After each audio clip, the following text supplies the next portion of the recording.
naskah-naskah lontar Bali ini menariknya menguraikan sistem pengetahuan tentang kuliner itu satu dari pemilihan bahan kuliner, Paman. Kedua, cara mengolah kuliner. Ketiga, termasuk juga cara menikmati kuliner. Lengkap kan?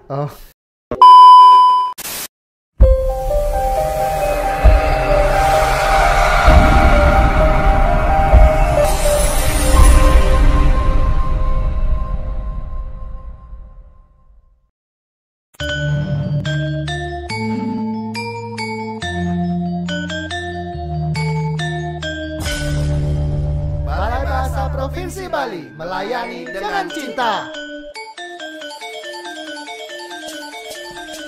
Salam bahasa, sahabat bahasa di mana saja sahabat bahasa berada. Senang sekali saya Nyoman Sutrisna dapat kembali hadir menemani sahabat bahasa dalam program Bincang Bahasa dan Sastra, sebuah program yang digagas oleh Balai Bahasa Provinsi Bali untuk menyampaikan informasi kebahasaan dan kesasaan kepada masyarakat. Siaran Bincang Bahasa dan Sastra disampaikan melalui Studio Subasita Balai Bahasa Provinsi Bali. Sahabat bahasa, topik yang kami angkat pada Bincang Bahasa dan Sastra kali ini adalah kuliner dalam naskah lontar Bali. Untuk membahas topik ini di Studio Subasita sudah hadir Bapak Putu Eka Gunayasa yang akan menyampaikan, yang akan kami tanya-tanya yang berkenaan dengan kuliner dalam naskah lontar ini. Selamat datang Pak Putu. Ya, terima kasih atas kesempatannya, Pak Aman Sutrisna. Ya, ini sebenarnya sudah harapan saya dari lama mengundang Putu untuk hadir di sini berbicara masalah kuliner dalam naskah lontar, karena saya juga dalam kehidupan sehari-hari kita sudah terbiasa dengan membuat hidangan, masakan ala Bali, makanan-makanan tradisional kita, lawar dan sebagainya itu, tetapi saya baru tahu bahwa apa yang kami buat, apa yang kita buat itu sebenarnya ada dasar tertulisnya, begitu ya? Betul. Iya. Nah, masa pandemi saat ini, kita ada hal-hal yang bisa kita bahas, ada hal-hal yang kita perlu ungkapkan, gitu tuh ya. Betul, Man. Seberapa penting sih hal ini kita bahas sekarang ini? Iya, jadi situasi pandemi COVID-19 yang sekarang ini terjadi di berbagai belahan dunia, itu kan menuntut kita untuk selalu menjaga kekebalan tubuh atau imunitas diri, Paman. Jadi, nah, salah satu usaha yang dapat kita lakukan untuk menjaga kekebalan tubuh atau imunitas diri itu bertumpu pada apa yang masuk ke dalam apa tubuh yang kita makan, betul, gitu ya. Paman. Oleh sebab itu, pembahasan mengenai persoalan kuliner Bali dalam warisan naskah lontar kita sebagai salah satu upaya kita untuk menjaga imunitas tubuh dan diri kita menghadapi situasi pandemi menjadi sangat penting. Bahan-bahan makanan atau kuliner apa yang sebenarnya direkomendasikan untuk dalam kita warisan makan naskah lontar kita, dan sekarang. apa juga yang dilarang, serta bagaimana cara mengolah kuliner itu sehingga kemudian bermanfaat yang baik untuk kesehatan tubuh, mental dan jiwa kita, ternyata sudah dituliskan dalam naskah-naskah lontar kita. Betul. Karena mungkin sahabat bahasa juga sepaham dengan saya, hidangan Bali itu bahan-bahannya kan benar-benar herbal. Betul sekali. Ya, banyak bahan yang ada di sana. Bali terkenal dengan bahasa genep. Itu isinya semua ada di sana, begitu ya, tuh ya. Betul. Dan masing-masing itu ada fungsinya. Betul. Itu mungkin yang ada dalam lontar itu, betul. Betul sekali, Paman. Jadi nanti kita bisa bertutur dan membahas mengenai naskah-naskah lontar, seperti misalnya Dharma Caruban, ada Purincineng Ebatan, termasuk juga Dharma Sawita yang memang mengulas mengenai persoalan basa gede atau basa genep itu, Liman. Jadi apa yang sesungguhnya kita lakukan dalam kehidupan sehari-hari dalam mengolah kuliner itu ternyata dengan kesadaran yang tinggi oleh para leluhur kita di masa lalu sudah dicatatnya dalam warisan naskah-naskah lontar kita. Nah, tuh sebelum lanjut, ya, mungkin bisa, tadi sudah disebutkan beberapa lontar. Lontar apa saja dan penulisnya itu? Iya. Gimana? Tadi kan ada lontar Dharma Sawita, Dharma Caruban, itu penulisnya Purincineng Ebatan. Nah, di dalam naskah-naskah lontar kita ini kadang tidak mencantumkan nama secara terang, Bliman, karena betul, memang betul. naskah lontar itu akan dianggap menjadi milik bersama seperti itu. Nah, tetapi kita bisa menduga bahwa menurut geguritan Ki Cake dan termasuk juga sebuah pustaka yaitu Wirataparwa, ya dalam Mahabharata itu kita tahu bahwa Panca Pandawa ini sempat melakukan penyamaran setelah kalah melakukan perjudian selama 12 tahun, Pak Man. Jadi ketika Panca Pandawa melakukan penyamaran di negeri Wirata, saat itulah kemudian Panca Pandawa ini menyamar sesuai dengan profesi masing-masing. Jadi Yudhistira misalnya menyamar sebagai seorang Brahmana yang menjadi penasihat raja. Kemudian Bima menyamar menjadi seorang juru masak atau chef di kerajaan Wirata. Nah, namanya Belawa, Pak Man. Nah, kemudian Arjuna menyamar menjadi seorang pengajar tari di Karang Keputrian. Nakula menyamar menjadi seorang pengurus kuda dan Sahadewa menyamar menjadi seorang pengurus sapi. Nah, dari dua teks yaitu Wirataparwa dan Geguritan Ki Cake, kita tahu bahwa di masa kerajaan dulu memang ada seorang yang bertugas menjadi juru masak.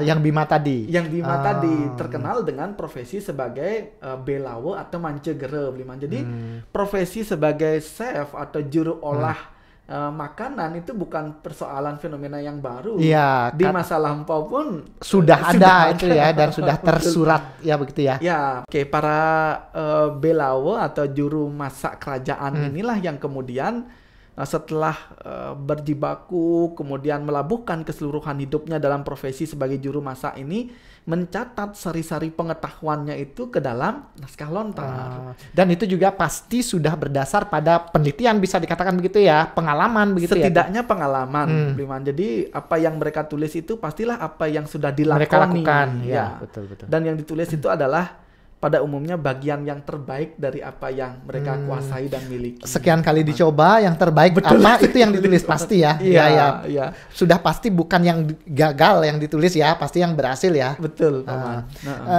Kalau dari lontar itu tahunnya ada tidak tuh? Tahunnya sendiri tidak dicantumkan secara eksplisit, Paman. Tetapi kalau kita mengacu pada Mahabharata misalnya sebagai karya sastra yang sangat tua yang berasal dari India, jadi sistem pengetahuan tentang memasak termasuk juga juru masak yang disebut dengan Belawa itu sudah ada sejak zaman yang sangat purba begitu ya, sangat lampau. Berarti lontar yang ada sekarang ini juga awalnya itu ada di India itu berarti ya tuh ya? Iya.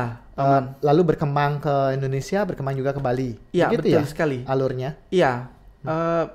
Ketika kemudian ada persebaran agama Hindu dan Buddha dari India, para Brahmana itu membawa sistem tulisan, Paman, Dewa Negari dan Palawa.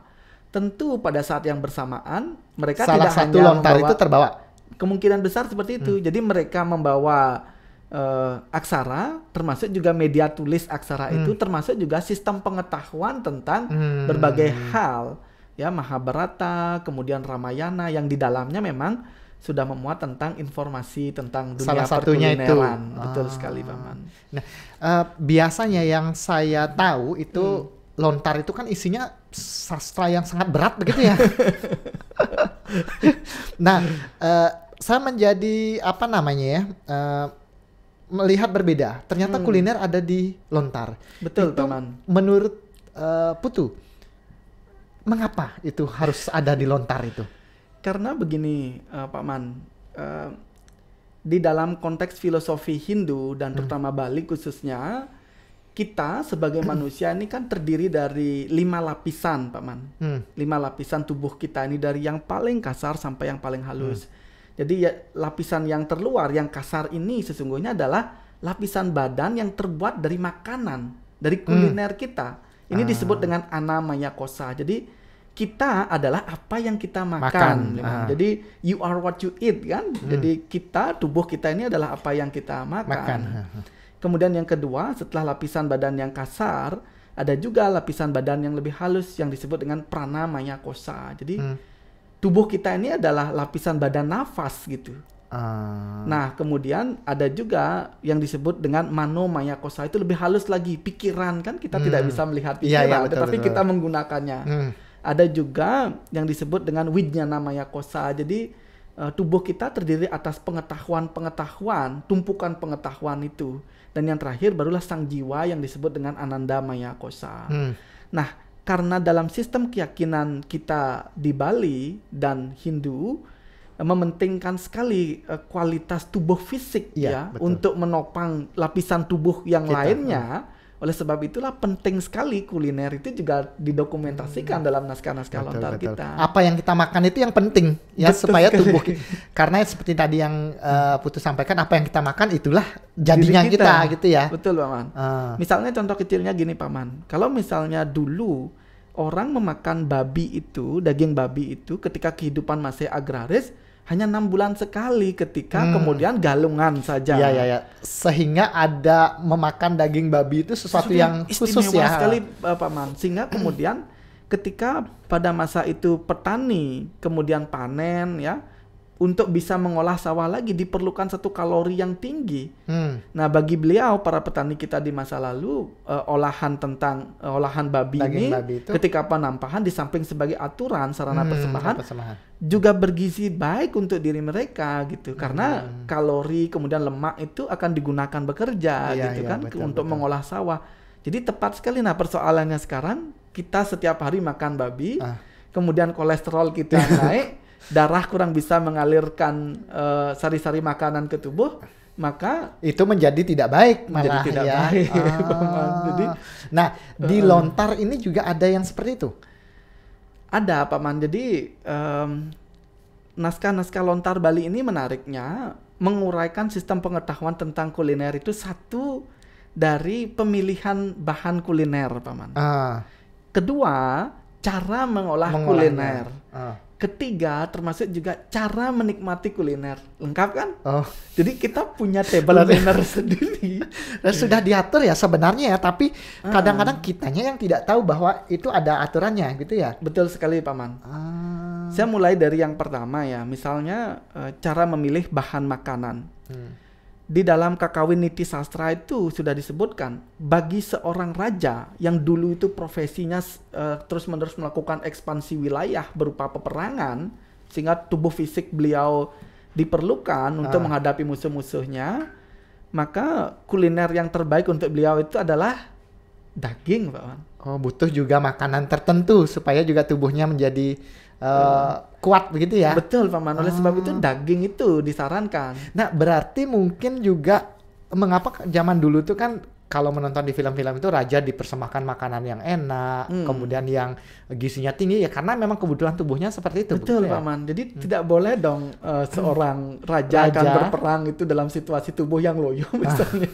Karena makanannya tidak bergizi begitu ya. Ya, oleh sebab itu masyarakat termasuk juga raja disarankan untuk mengkonsumsi bahan kuliner yang berkualitas. Misalnya yang boleh itu, Paman, yang pertama itu disarankan adalah kalau babi bukan babi rumahan, tetapi babi hutan yang geraknya energik. Ya, karena memang pun boleh. Kualitas dagingnya juga berbeda kan dengan Berbeda. yang babi.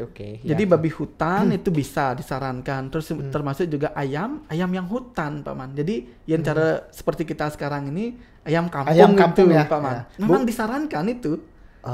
Itik juga disarankan. Segala jenis unggas juga disarankan. Sampai sekarang pun makanan-makanan itu kan tetap disarankan. Iya, betul. Daripada makanan ayam yang yang sekarang itu ya. Yang fast food itu kan. Iya. Berarti itu yang tadi Putu sampaikan itu juga sudah ada di lontar itu ya? Sudah, Paman. Kalau kita membaca Kakawin Niti Sastra misalnya sebagai salah satu lontar yang membahas tentang Rajeniti, atau sistem pengetahuan tentang kepemimpinan, politik dan tata negara itu sudah ada di sana juga. Ya, makanan-makanan yang direkomendasikan, itik, ayam hutan, babi hutan, segala jenis kerbau dan maaf yang sekarang dikonservasi penyu itu disarankan agar kualitas tubuh kita juga itu menjadi sehat seperti itu. Ya, ikan misalnya juga direkomendasikan, Paman, kan kalorinya rendah dan memang sangat baik untuk tubuh. Kedua, misalnya di dalam Kakawin Ramayana ini menarik Paman. Jadi di dalam Kakawin Ramayana itu sudah disebutkan beberapa olah bahan kuliner yang sangat baik untuk para pertapa. Oh, Para pertapa kan cenderung sekarang ini laku kita di situasi pandemi ini kan seperti pertapa, iya Pak pertapa, Man. betul-betul. Kita lebih Aktivitas banyak fisik kita yang kurang ya. persis Pak Man.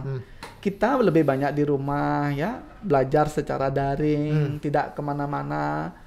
Dengan demikian, kalau kita lihat aktivitas kita ini menyerupai pertapa. Oleh sebab itu, makanan mesti Kebutuhan makanan kita juga berbeda dengan saat kita tidak pandemi ya. betul Pak Man. Jadi nggak boleh dong kita Makanan makan. sama dengan dulu tapi aktivitasnya berbeda ya. Iya, Apa saja yang direkomendasi saat seperti sekarang? ya. Jadi prinsipnya kalau misalnya gaya hidup lifestyle kita seperti pertapa, makanannya mesti seperti pertapa. Nggak boleh seperti buruh misalnya Iya, banyak iya. melakukan aktivitas fisik.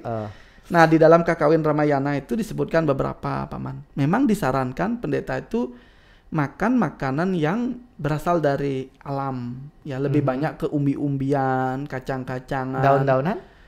Daun-daunan juga iya begitu. Termasuk juga kalau misalnya makan daging sebaiknya itu ikan godam yang tanpa garam. Apa itu tuh? Salah satu jenis ikan. Jadi disarankan pertapa itu memang isin luah atau isi dari sungai, isi laut juga bisa. Sehingga kan lemaknya menjadi rendah, Pak Man. Justru Kalorinya tinggi tapi lemaknya rendah. lemaknya berarti ya? rendah. Kan baik sekali untuk tubuh kan. Kemudian juga dilihat dari segi jenis buah-buahan, Pak Man. Pisang bakar itu disarankan sekali untuk Saat pendeta. sekarang? Ya, Saat Jadi posisi pisang. kita sebagai layaknya pertapa itu ya. betul Pak Man. Dan daging dikurangi. Daging begitu kan, dikurangi. Kalau bisa diganti dengan ikan itu tanpa garam. Nah, sehingga dari segi buah-buahan misalnya, bagi seseorang yang sedang menuntut ilmu itu baik sekali memakan jenis buah yang disebut dengan kem itu, Pak Man. Oh, buah kem. Buah kem. Mungkin mencarinya sekarang entah di mana. Saya tahu namanya. Sepertinya saat kecil saya tahu buah kem itu, tapi sekarang saya kok Sejenis boni, Pak tidak Man. bisa membayangkan ya buah kem itu seperti apa. Sejenis boni dia. Jadi kalau masih muda itu warnanya hijau, kemudian semakin Merah atau kuning? matang merah dan agak keungu-unguan. Nah, itu disarankan di dalam Sekarang ya. Ya, Nah, dalam tadi Putu Kakawin sudah Ramayana. menyampaikan pisang bakar. Sekarang ya, saat sekarang ini pas untuk kita pisang bakar, kemudian ada buah kem juga. Ya. Kemudian kalau dari sisi daging yang kita butuhkan saat ini adalah ikan-ikanan, jenis Ya. ikan-ikanan ya, dan sayur-sayuran tentunya ya. Ya. Selain itu apa lagi? Kekare, Pak Man. Jadi jenis kacang-kacangan. Oh, Protein nabatinya Ya, kan ya. itu. Ya. Nah, jadi Kakawin Ramayana sudah menyebutkan di sebuah asrama Resi Baradwaja namanya. Kenapa para pendeta di sana bisa suntuk mempelajari pengetahuan? Kalau duduk itu kan lebih sulit sebenarnya Betul, daripada bergerak, Pak Man. Iya, iya. Ya. Termasuk saya juga lebih baik saya justru jalan-jalan daripada duduk. Risiko penyakitnya kan bisa menjadi obesitas betul. dan yang lain sebagainya, Pak Man. Sehingga kemudian kalau sudah melakoni kehidupan sebagai pertapa, maka jenis makanan yang masuk ke dalam tubuh pun mesti sedikit demi sedikit dirubah. Ya, disesuaikan ya. Disesuaikan. Nah, misalnya karbohidratnya itu kalau dalam Kakawin Ramayana disebutkan dengan keladi, Pak Man. Lebih banyak makan keladi. Ya, jadi tidak beras lagi, tidak nasi lagi ya. tidak disebutkan Diusahakan di sana. Oh, tidak, tapi disebutkan di sana keladi jenis karbohidratnya. Ya, jadi sehingga di samping bagus untuk fisik juga bagi para pendeta yang sudah mencita-citakan kelepasan yang sempurna di kehidupan ini, itu pada saat yang bersamaan bisa mengurangi hawa nafsu dan indria-indria kita. Jadi kan lengkap aman dari segi vitaminnya ada di dalam misalnya buah-buahan itu kan teman ya apa namanya kem, terus juga pisang kan tadi. kayak vitamin dia, terus protein nabati juga didapatkan dari sana, terus dari hewani dari apa namanya ikan-ikan tadi, ikan godam tadi. Nah, itu disarankan sekali. Jadi dengan cara itulah kualitas fisik ini pasti menopang kualitas mental dan apalagi ke yang spiritual yang lebih halus. Jadi mulai dari pemilihan makanan ini sudah diatur diatur ya sebenarnya ya.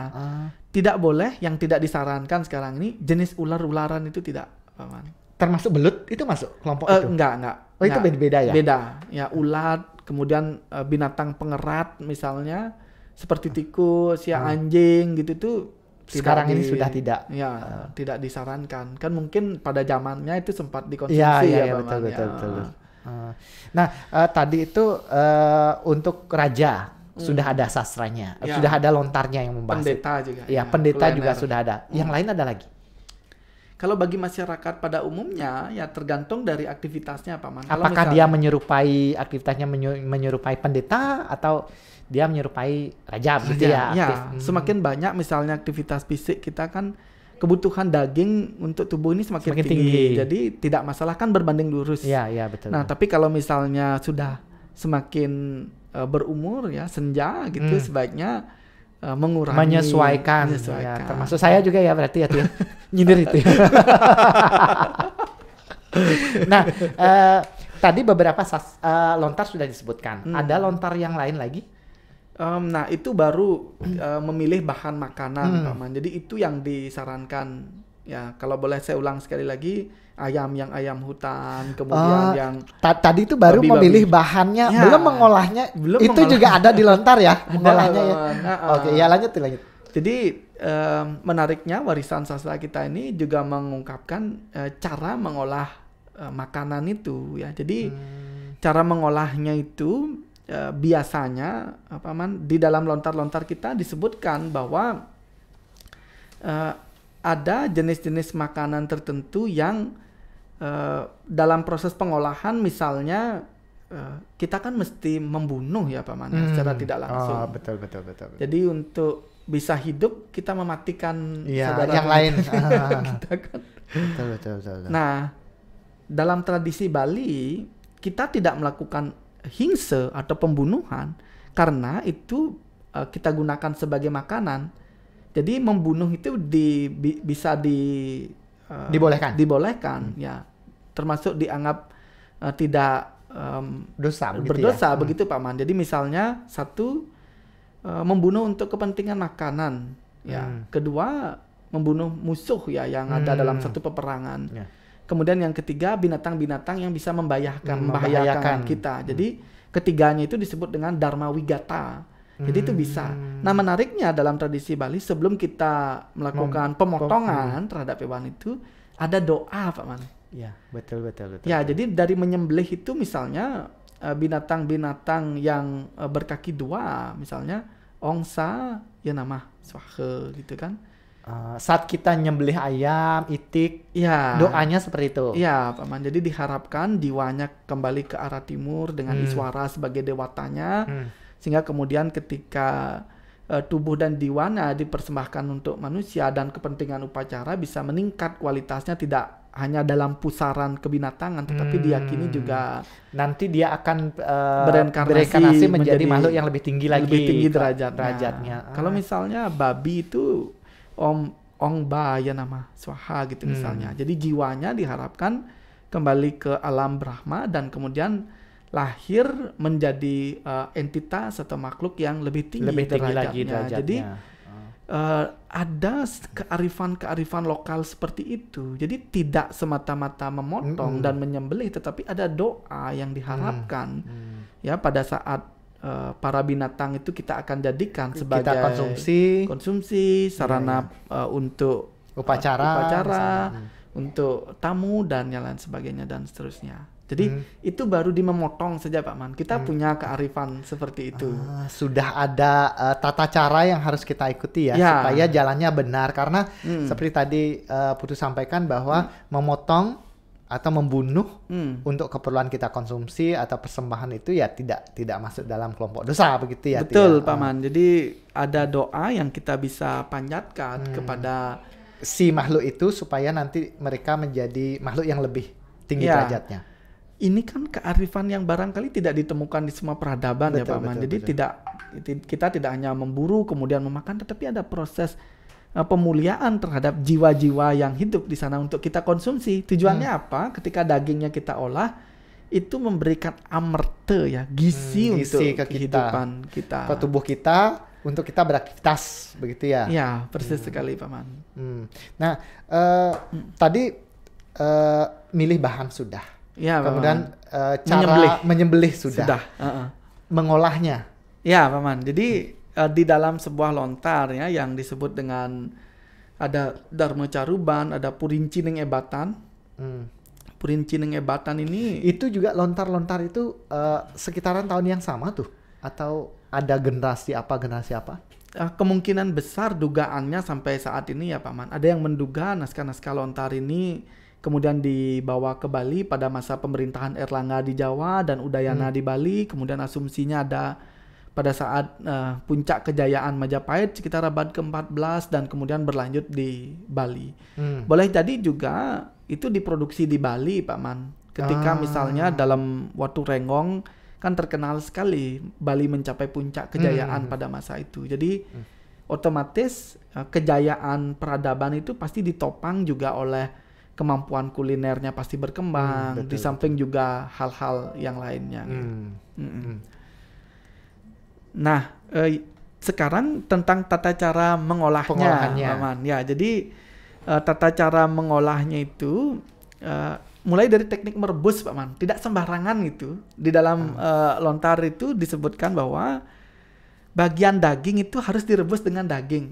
Kan kadang kita biar cepat-cepat daging dijadikan satu, usus dijadikan satu. Daging itu mesti direbus dengan daging. Itu sudah tertulis, Pak Man. Kemudian jenis dagingnya itu kalau dia berjenis daging itu sama-sama daging ya. Sama-sama daging. Jadi itu direbus jadi satu. Kemudian juga misalnya kalau bagian kulit itu dicampur dengan usus boleh, Pak Man. Termasuk kulit juga, itu dengan usus ya, satu kelas ya. Kalau untuk merebusnya. Ya, lemak juga itu juga boleh dijadikan satu. Dengan kulit. Dengan kulit ya, kulit kemudian juga usus, lemak dan usus itu boleh dijadikan satu ya. Saat merebus ya. Ya, jadi ada pelepahnya ya. Kemudian kalau misalnya kita akan mengolah binatang-binatang yang kita dapatkan dari sungai, Paman, kan identik ikan ya. Maksudnya. Itu kan identik dengan andih ya, Paman. Iya. Bau-bau ininya ya, bau tanahnya itu ada gitu ya. Iya. Oleh sebab itu di dalam naskah lontar Purincineng Ebatan itu sudah disarankan menggunakan entut balu, Pak Man. Apa itu? Jadi menjebaknya lontar itu kalau kita tidak interpretasinya mungkin ya. Kalau kita salah menginterpretasi ya. Ya, kalau kita salah menginterpretasi entut ya kentut ya, balu ya janda. Jadi untuk mengolah isi sungai kita bisa keliling desa mencari itu ya. Tapi apa sih maksudnya itu? Daun kesimbukan, Pak Man. Daun kesimbukan ini kan aromanya tajam saja. Di ikan. Ya, termasuk misalnya kalau kita mengolah yuyu itu, Pak Man, kan bisa dibuat pesan yuyu itu. Kalau tidak diisi kesimbukan, itu aroma andihnya pasti akan masih terasa ya. Itu masih terasa. Malah saya biasanya kalau mengolah daging ayam malah tuh isi kesimbukan. Padahal yang di Sasa itu disebutkan bahwa saat kita mengolah ikan malah ya. Ya, ikan termasuk juga di sini daging ayam bisa, Pak Man. Untuk menghilangkan bau anyirnya. Biasanya kan binatang-binatan yang kita dapatkan dari sungai ini yang kan andih itu ikan itu betul. Kan identik yuyu juga atau kepiting dan yang lain sebagainya. Jadi penambahan daun kesimbukan ini mungkin lebih ditambah begitu dalam proses perebusannya sehingga aroma anyirnya itu bisa dihilangkan. Selama ini saya belum pernah ikan tidak pernah saya isi dengan daun kesimbukan. Mungkin nanti kita cari tahu daun kesimbukan itu apa ya bahasa Indonesianya ya. Tapi kalau masyarakat Bali sepertinya semua sudah tahu daun kesimbukan seperti apa ya. Iya. Jadi aromanya yang kencang itu kemudian menyebabkan menghilangkan bau amis itu ya. Bau amisnya itu menjadi hilang. Selain itu apa lagi tuh? Nah, ketika sekarang yang paling terkenal di Bali itu kan ada bumbu genap itu. Nah, jadi menurut lontar Purincineng Ebatan itu ada formulasinya, Pak Man. Jadi yang pertama itu jumlah lengkuas yang paling banyak. Nah, ini sebenarnya yang penting ya karena olahan Bali itu selalu menggunakan bumbu genap, basa gede atau bumbu lengkap itu ya kalau kita bahasa Indonesia kan mungkin bisa begitu ya. Betul, Bakso Paman. genep gitu ya. Bakso gede, kita bilang. bakso genep, Nah itu yang Paman. penting harus ditekankan ini tuh Ya, apa saja. Ini menurut naskahnya Ya, ya, ya, Paman. ya. Jadi jumlah lengkuas yang paling banyak, kemudian jumlah jahe adalah setengah dari lengkuas, Lengkuas. itu, kemudian jumlah kunyit Maaf adalah dulu tuh. setengah jahe. Lengkuas ini isen bukan ya? Isen kan? Isen, Ya. Isen. Itu jahe- yang paling banyak. Yang paling banyak jahe itu setengah Setengah. dari Ya, lengkuas isen. itu, Kemudian jumlah kunyitnya adalah setengah dari jahe. Semakin sedikit ini, Paman. berarti yang paling tinggi itu adalah lengkuas. Lengkuas. Lengkuas. Habis Setelah itu jahe, jahe, kemudian kunyit, kunyit, ya, kemudian kencur dan sebagainya itu diatur juga. diatur lebih sedikit, Paman, dari yang lain-lainnya itu. Oh, iya. Nah, iya. kemudian bawang itu melebihi jumlah umbi-umbian yang lainnya. Maksudnya kalau dibandingkan dengan bawang putih itu bawang lebih banyak gitu. Banyaknya bawang itu sebanyak dengan apa tuh? Sebanyak jahe, kunyit atau kencur? Nah, Bagaimana maksudnya lontar itu? ini yang tidak dijelaskan secara spesifik, Paman. Jadi dia hanya memberikan keterangan bahwa jumlah bawang putih sama dengan setengah dari bawang gitu. Oh, bawang itu bawang merah maksudnya ya? Ya, bawang Oh. itu bawang merah. Jadi bawang putih itu setengah dari bawang merah. Nah, mungkin di sini naskah lontar ini ditujukan untuk orang yang sudah betul-betul menggeluti ini, Pak Man, sehingga kemudian dia tahu kalau misalnya bawang putihnya 1 genggam, mungkin bawang merahnya 1 genggam, bawang putihnya setengah genggam. Nah, Oke. kemudian ketumbar, cabai, bun sintok, mesui, jebok arum, tangkai cengkeh. Nah, semua itu ukurannya sama, Pak Man. Jadi mereka tuh sama. iya, kan oke. zat yang membawa kehangatan Iya. kan itu. Nah, termasuk juga merica gitu, termasuk juga sama dengan yang lainnya. Jadi sedikit-sedikit itu formulasinya. Nah, jangu sepertiga dari jenis bahan yang mengandung hangat. Jadi lebih sedikit lagi jangu. Iya, karena jangu itu memang aromanya itu sangat Kenceng kuat ya. ya. Jangu itu sepertiga dari bahan yang tadi. Bahan yang sedikit-sedikit yang lainnya tadi. Mungkin sepertiga dari merica gitu ya, Ya, jumlah banyaknya. Jadi paling sedikit sebenarnya dia kalau dibandingkan dengan yang lain menurut lontar Lontar itu. Perincining Ebata. Nah itu bahasa genep. Iya, Paman. Pengolahan dari bahasa genep itu apakah ada di lontar juga? Tidak disebutkan, Paman, karena hanya formulasi bumbunya saja. Mungkin karena akan ditujukan ke orang yang betul-betul menjadi chef ya. Iya, Jadi iya, betul. belao itu teknis untuk mengolahnya seperti mencincang. Sudah tahu lah begitu Sudah ya. tahu, Hanya takaran bahannya saja. Ya. Nah, itu kan baru bahasa genepnya. Ya, Paman. Sekarang untuk mengaplikasikan bahasa genep itu, misalnya untuk membuat menjadi lawar, Sate. membuat jadi sate itu, apakah diatur juga? Ada juga? Ada, Paman. Jadi ini bumbu lawar dan komoh. Jadi kalau ngomongin ini setelah ini kita harus Saya langsung mohon maaf nih langsung griuk-griuk. Oke. Ya, kita mulai dari lawar dan komoh, Pak Man, Ya. yang disebutkan ya. Jadi penjelasan lawar dan komoh itu jumlah lengkuas itu paling banyak, Pak Man. Jadi sama ya yang tadi jumlah lengkuas Iya, paling iya, iya. banyak. Jumlah bawang putih adalah setengah dari lengkuas. Bawang putihnya bawang setengah putih dari ya. lengkuas. Jumlah bawang merah adalah setengah dari bawang putih. Jadi di sini lebih sedikit. bawang merahnya malah Bawang ya. merahnya. Padahal kalau yang tadi bawang merah itu malah 2 kali bawang putih. Iya, tapi khusus untuk komoh dan juga lawar seperti itu. Kemudian jumlah kemiri itu sama dengan bawang merah, jumlah kencur setengah bawang merah, isi juga babakan atau kulit kelor itu, Paman. ya. Di sini disebutkan seperti itu.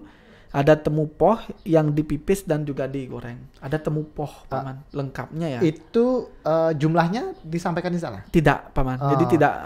Mungkin itu jumlahnya sedikit, mungkin ya diisi bahan-bahan seperti itu. Ya, kemungkinan besar seperti itu. Kalau misalnya tidak ada perbandingannya, yang lainnya kan semua ada jelas perbandingan. ya. Nah, kemudian pada saat mengadonkan isi bawang goreng dan limau. Jadi pada saat di ngadonan Ya. Sudah saya terapkan itu. Nah, limau di sana itu buahnya atau daunnya? Disebutkan tidak di sana? Kalau di sini tidak secara spesifik Paman. Jadi bawang goreng diisi limau begitu saja.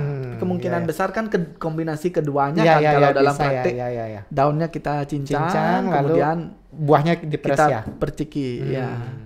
Ya itu baru lawar dan komoh. Ya, itu baru lawar dan komoh gitu Paman. Makin lama makin ini ya tuh ya. Semakin kriuk-kriuk gitu. Ini juga waktu pengambilan ini juga salah loh tuh. Iya. Kita rekaman ini juga salah. Harusnya jangan pas ini. Ya, harusnya kita isi dulu baru bicara ini. Ada yang menarik Paman. Di dalam lontar kekawin Dharma Sawite itu disebutkan kalau seandainya ingin mencicipi kuliner atau olahan tidak disarankan orang yang sedang lapar Paman. Jadi orang yang sudah kenyang yang dimintai untuk mencicipi. Logikanya kan sederhana aja Pak. Karena kita lapar apapun enak itu ya mungkin tuh ya. Orangnya lapar itu kan semua makanan menjadi enak. Jadi begitu ya. Untuk membuat semua makanan menjadi enak, makanlah pada saat lapar gitu Pak. Kalau sudah dalam keadaan kenyang, makanan enak pun menjadi tidak enak ya. Tapi yang mencicipi itu lebih baik yang sudah makan gitu ya. Yang sudah makan, Pak. Tidak dalam posisi lapar. Jadi dia kan cita rasanya lebih objektif, Paman. Kalau orang yang masih dalam keadaan lapar kan tidak bisa menilai enak tidak enak, pokoknya makan enak itu ya. Oke. Sampai yang detail kecil-kecil itu gitu, juga Paman. Ada ya, ada sasanya ya. Artinya kan kemungkinan besar kenapa ini ditulis sering terjadi kekeliruan mungkin, Paman. Jadi kita sama-sama mengolah kuliner itu, sama-sama belum makan, kemudian diminta orang yang lapar itu mencicipi enak. Tetapi ketika dipersembahkan kepada orang lain, ternyata mungkin saja hambar dan lain sebagainya. Ya, sampai yang kecil-kecil itu Paman. Jadi misalnya timbungan gitu ya disebutkan. Tuh timbungan itu apa ya? Timbungan itu kan yang berkuah itu Paman. Kan? Kuah. Iya. Jadi timbungan biasanya kalau di kampung saya itu timbungan tuh babi itu Paman. Tapi olahan. Jadi kuah ya berbeda dengan komoh tadi ya. Kalau di tempat saya tuh komoh tuh kuah barak. Paman ya. Namanya kuah barak ya. Kuah komoh tuh kuah barak. Kan yang isi darah tuh kan. Yang kuah komoh kan. Yang semua bahan itu mentah itu kan. Ya.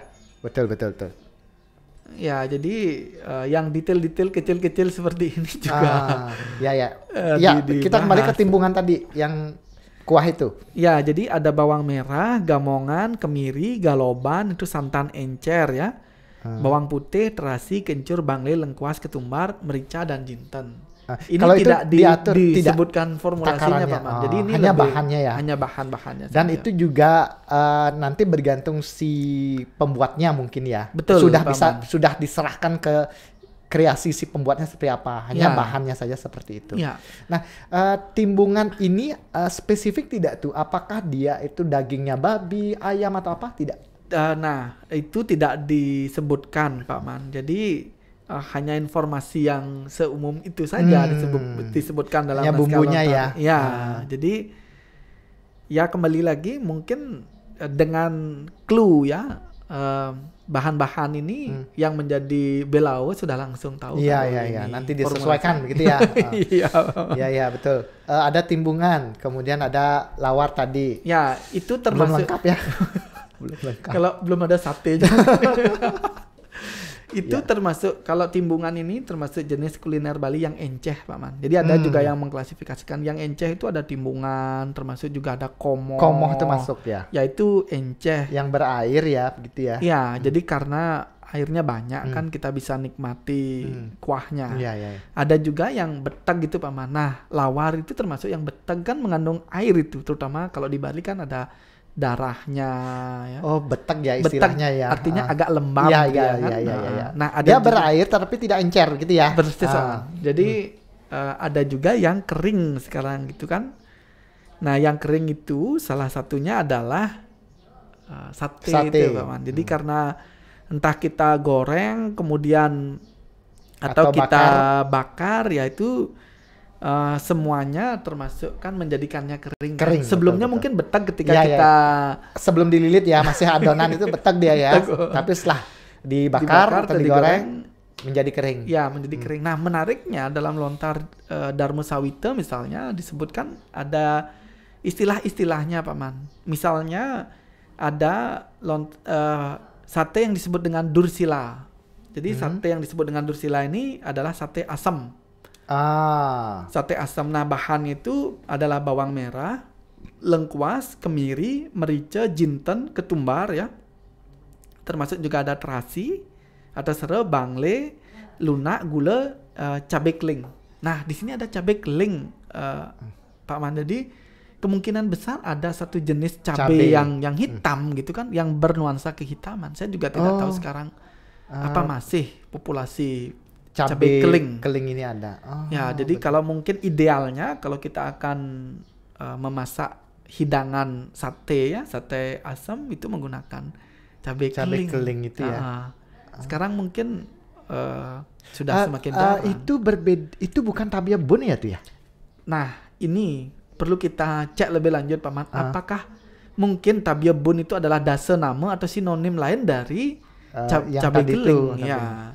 Tapi kalau boleh saya menafsirkan, misalnya disuruh untuk memasak, pasti saya cari tabia itu, tabia bun itu ya. Iya. Dugaannya seperti itu. Karena kan kalau kita membuat bumbu di Bali itu tabia bun juga dipakai kan? Tabia bun juga ya. Mungkin juga ya bisa itu ya. Itu istilahnya itu dursila Pak Man. Jadi sate asam. Kalau misalnya di naskah kita menemukan istilah dursila, maka yang dimaksud adalah sate asam. Kemudian yang berikutnya yang kering ya. Ini kan satenya ini sudah kering. Yang kering berikutnya adalah urutan. Nah, urutan ini istilahnya itu lemah pinanah. Begitu namanya di lontar ya. Apa tuh? Lemah pinanah. Ya, jadi lemah itu artinya tanah, Pak Man. Ada juga varian yang menyebutkan lemah pinahan. Jadi tanah yang ditekan, kan seperti kita membuat urutan itu kan seperti menekan-nekan tanah kan untuk masukkannya ke dalam usus. Nah, mungkin sahabat bahasa kan sudah tahu urutan itu seperti apa. Kalau yang tidak tahu mungkin sejenis sosis Bali begitu traditional. Traditional Bali sausage. Biar lebih mudah membayangkan. Iya. Nah, jadi kalau itu jadi kupasan lengkuas itu ada serai juga Paman, ada cabai, kemiri dan ketumbar, itu bahan-bahan. Urutan apa sih namanya tadi? Lemah pinanah atau lemah pinahan. Serai ya? Itu yang tidak pernah saya pakai. Apa mungkin ilmu ini baru nih untuk saya? Apa mungkin ini ada hubungannya dengan, biasanya kan urutan itu kita jemur ya Pak Man untuk menghasilkan sensasi rasa yang berbeda begitu ya. Ya. Jadi dan di samping juga untuk awet kan. Iya. Kita tahu serai ini kan salah satu fungsinya untuk pengawetan itu. Salah satu rempah yang digunakan untuk mengawetkan itu ya serai tadi. Ya. Dan yang terpenting juga adalah antimikrobanya sangat tinggi Pak Man. Jadi kalau kita membersihkan lontar agar nggak dicari oleh pakai minyak serai minyak serai ini. Saya menduga ada fungsi-fungsi seperti itu karena kan kita akan diamkan gitu. Jadi kita jemur kemudian pasti diamkan. Anggaplah cara orang Bali itu untuk ketahanan lauk bisa dimanfaatkan sehari-hari itu kan urutan ini. Ya, ini mungkin tuh ya karena pengolahan urutan zaman dulu waktu saya kecil dengan sekarang kan sedikit berbeda. Kalau di tempat saya ya. Kalau sekarang saya sudah tidak pernah menjemur lagi. Pasti langsung digoreng atau dikukus dulu lalu digoreng. Dikukus dulu ya. Jadi langsung dikukus langsung goreng gitu. Oh gitu ya. Iya, sudah tidak menjemur. Tapi kalau dulu itu kan benar-benar dijemur sekian hari gitu ya sampai aroma. Karena memang setelah kalau yang tadi yang saya katakan itu dibuat langsung digoreng. Dengan yang dibuat dijemur lama lalu digoreng rasanya akan sangat berbeda. Taste-nya beda ya Pak. Betul. Nah, biasanya yang dijemur itu bisa saya dapatkan saat saya pergi ke daerah Kintamani gitu. Itu baru saya dapat yang begitu. Iya, di tempat saya juga kan dekat di sana. Iya Bangli ya. Ya, Bangli. Jadi pengolahannya masih seperti itu. Jadi dan sekarang pun kalau Putu di rumah aja masih dijemur juga. Masih dijemur Pak Man. Tapi harus hati-hati pas waktu jemurnya itu biar nggak kita rugi ya buat urutan sudah sekian lama, kemudian bayangannya enak tapi yang dapat kucing. Iya. Betul. Kalau menjemurnya itu berapa lamanya itu bagaimana? Itu sih tidak gini ya Paman. Kalau Memang misalnya tidak diatur ya, secara- tidak memang diatur ya tidak itu. diatur. Jadi mungkin disesuaikan dengan cuaca juga ya Paman. Oh iya, Ya, ya, betul, jadi betul. kalau misalnya di tempat saya yang agak lembab ya daerah Bangli itu ya mungkin 2 sampai 3 hari jemurnya kemudian. Berarti setelah 3 hari baru bisa dimakan. Iya Paman. Nah, Nah, benar-benar menantinya itu ya. Kalau saya kan langsung jadi langsung makan gitu. Iya. Kalau itu kan jadi aduh kapan makan. justru ketika berhasil memakan dengan kesabaran dan ketabahan tadi itu hasilnya lebih enak. Nah, betul, Paman. betul. Ya di samping itu juga kalau saya maknai kan kalau misalnya di Penampahan kemudian Galungan kemudian Manis Galungan stok makanan yang terbuat dari sate kan masih ada Masih ada. Pak Man. Yang langsung Ya, dimakan itu sudah ada ya. sudah ada. Nah urutan ini semacam cara untuk mengawetkan Stok daging untuk- supaya bisa dimakan 3-4 hari berikutnya. Iya. Berarti saat penampahan itu kita belum makan urutan waktu itu ya. Kalau Bliman mungkin iya ya karena saya mungkin Kalau harus saya- sabar kalau dulu saya dikit gitu ya. Oh, ya betul. Hmm. Nah, kalau urutan itu kan dijemur. Itu langsung digoreng biasanya. Ya digoreng istilah Balinya itu ngalumin ya Pak. Oh iya, Kan digoreng sedikit ya. Sedikit dulu ya untuk bisa lebih dagingnya itu artinya tidak langsung matang ya Paman karena kan mungkin akan dikonsumsi besoknya lagi gitu. Jadi kalau dialumin setengah agak Iya, matang setengah matang. ya jadi kalau digoreng lagi masih terasa dagingnya ya. Kalau dari awal sudah digoreng matang nanti kita makan kayak tampalan nanti rasanya sudah Itu hilang. bisa lanjut saja dulu tuh. Oh, gitu ya. terlalu. Jadi semakin siang semakin perut Ya. makin lapar. Oke. Tadi tuh sudah yang kering-kering masih ada lagi. Sebenarnya masih banyak Paman, cuman ya Mungkin beberapa saja yang disampaikan seperti itu yang jadi nanti kalau yang mau membaca lebih lanjut ya silakan baca Lontar Dharma Sawita, kemudian Dharma Caruban, ada juga Purincineng Ebatan ya. Ya, jadi melalui naskah-naskah inilah sistem pengetahuan tentang kuliner yang kalau kita lihat dari segi ketersediaan air di dalamnya seperti yang saya sebutkan tadi Paman, ada yang enceh, komoh, kemudian juga timbungan, kemudian yang besar seperti lawar ya. Kemudian juga yang sampai yang kering seperti sate dan urutan itu bisa kita baca. Nah, kalau ini modelnya dibaca oleh para penekun dunia kuliner Bali kan ternyata seorang juru masak chef itu nyastra juga Pak. Iya, kan betul. jadi mereka kalau sastra ini kita anggap sebagai sumber literasi, seorang chef atau juru masak di masa lampau juga literat. Mereka membaca literatur khusus gitu kan. Jadi inilah keunikan Bali kalau dibandingkan dengan yang lain. Jadi guidance atau panduan itu sudah ada. Even kita mau memasak sekalipun sudah ada panduannya, sistem pengetahuan tentang kuliner. Nah, kalau misalnya salah satu daya tarik wisata Bali ini kan kuliner juga, ya. Misalnya kalau kita ke Ubud, ya ke salah satu tempat yang ada olahan daging itiknya. Nah, kalau misalnya dalam proses pengolahan itu dan penyajiannya pemilik usaha kuliner itu bisa menjelaskan bahwa apa yang dibuatnya berdasarkan ini ada sumber sastranya, kan trust dari orang makan itu lebih menjadi tinggi Pak Man. Jadi ada istilah sekarangnya itu ada storynomic ya. Segala sesuatu itu harus ada dasarnya. Ya. Betul. Jadi dengan itu kualitas rasa itu ditopang dengan sastra. Jadi rasa dan sastra itu kan bisa saling menguatkan satu sama lain. Betul. Mungkin kita cukupkan saja dulu tuh ya. Satu lagi penting Pak Man, ini menikmati ya. Tadi sebagai iya betul. Baru tadi kan baru memilih bahan, dulu, kemudian mengolah. Ya, membunuh dulu, lalu tuh mengolah. Ya, yang sekarang ini menikmati sebagai catatan penutupnya Pak Man. Dalam tradisi Bali kita memiliki semacam etika ya menikmati makanan agar ngemertanin. Ini bisa dibaca dalam sejumlah lontar seperti misalnya Supta Prana, ada juga Lebur Gangsa. Tidak semua aktivitas makan itu disebut dengan medhar atau ngajeng, Paman. Oh begitu ya. Karena medhar atau ngajeng itu adalah memasukkan amerta ke tubuh gitu. Betul sekali Paman. Jadi agar kita mendapatkan amerta, etikanya ya kalau cowok itu mesti bersila Paman menghadap ke arah timur, inilah yang disebut dengan ngajeng gitu. Oh itu juga diatur tuh ya kalau makan itu bersila ngadap timur. Iya. Itulah kenapa dalam tradisi Bali disebut dengan ngajeng. Ngajeng itu artinya menghadap ke arah poros terbitnya matahari, Pak Man.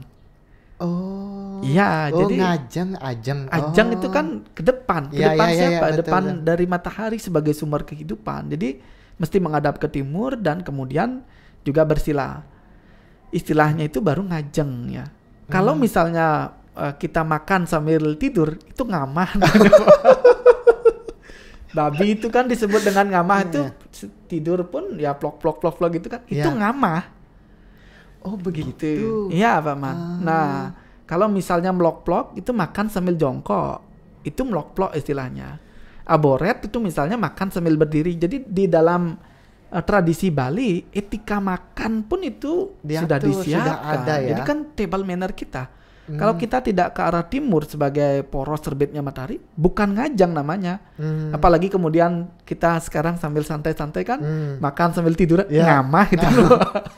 Oh begitu ya. Ternyata kata ngamah dan ngajeng itu ada asal katanya itu ya. Dan ada muatan filosofis etisnya kan Pak Man. Jadi untuk mendapatkan amerta maka kita mesti menghadap ke timur ngajeng dan lalu gitu. bersila. Nah sebelum itu jangan kira proses makan kuliner dengan kehigienisan itu baru kita temukan sekarang. Enggak Pak Man. Jadi dulu itu menurut sebuah lontar yang berjudul Suptaprana dan Geguritan Loda, ada brata yang disebut dengan asuci laksana. Jadi orang itu pantang sebelum dia mencuci wajah atau mandi, termasuk juga mencuci tangan dan meminyaki rambut Pak Man. Setelah itu dilakukan barulah ngajang. Itu bratanya disebut dengan asuci laksana. Tujuannya apa? Kan kehigienisan. Iya, tubuh kita sudah bersih dulu ya, bersih, baru kita makan. Berarti selama ini saya salah tuh. Makan dulu baru mandi. Maksud kita kan pragmatis ya. Saya juga dulu gitu Pak Man. Jadi pang cepokan nyikatin gigi. Ya, betul. Tapi ternyata setelah membaca, oh nggak boleh gitu kan. Artinya agar amerta itu kita dapatkan dengan maksimal. Jadi sebelum makan kita mesti bersih dulu. Bersihkan tubuh kita, sarira kita dulu. Setelah itu duduk, kemudian menghadap ke timur. Ya kalau mungkin yang perempuan bersimpuh ya dengan berbagai variannya, baru kemudian kita makan. Menikmati itu amerta. Tidak disarankan ketika kita makan itu kemudian langsung mencuci tangan di tempat wadah kita makan, piring misalnya. Itu istilahnya anundung merte. Jadi mengusir merte itu. Gitu Pak Man. Nah dengan etika inilah kemudian sari-sari makanan itu bisa kita dapatkan. Jadi ketika kita makan itu menghadap ke timur ya, sumbu matahari terbit ya, tempat kita memohon anugerah kehidupan. Barulah kemudian amerta itu kita dapatkan untuk kesehatan fisik, mental dan juga spiritual. Jadi makan itu adalah peristiwa keseharian yang sakral sesungguhnya. Iya, betul. Karena kita disiapkan literaturnya, literasinya. Dari cara memilih bahan makanan sampai cara menikmatinya. Kan tidak di semua peradaban ada yang seperti ini Pak Man. Untuk memakna. Inilah perbedaan kita kalau menurut sumber naskah yang lain. Manusia itu dengan binatang kan sama dalam 3 hal Pak Man. Tidur, makan dan bersanggama. Perbedaannya dengan manusia itu punya etikanya. Etika tidur, etika makan dan etika bersanggama. Kalau kemudian binatang itu tidak pakai etika mereka. Ya. Nah, di titik inilah kemudian sekali lagi makan itu adalah peristiwa keseharian dan setiap saat kita lakukan, tetapi ada dimensi kespiritualan di dalamnya. Betul. Kayaknya sudah semakin keroncongan. Mari kita nikmati. Betul. Membahas ini sangat menarik dan saya yakin sebenarnya pembahasan kita bisa jauh lebih panjang dari ini. Betul Pak Man. Betul kan? Ini hanya beberapa saja yang Putu sampaikan kan? Yang umum saja. Karena kita juga dibatasi oleh waktu. Dari tadi sebenarnya sama stop gitu ya, karena waktunya sudah lewat. Jadi kita cukupkan sampai di sini ya tuh ya. Siap Pak Man. Kita kunci untuk diskusi berikutnya. Kita makan dulu. Siap. Baik ya tuh ya, sampai ketemu. Terima kasih ya. Sahabat Bahasa, demikian tadi diskusi saya dengan Bapak Putu Eka Gunayasa. Semoga apa yang kami diskusikan tadi bermanfaat dan kita akan bertemu lagi dalam program Bincang Bahasa dan Sastra selanjutnya. Salam Bahasa. Salam Bahasa. untuk kita.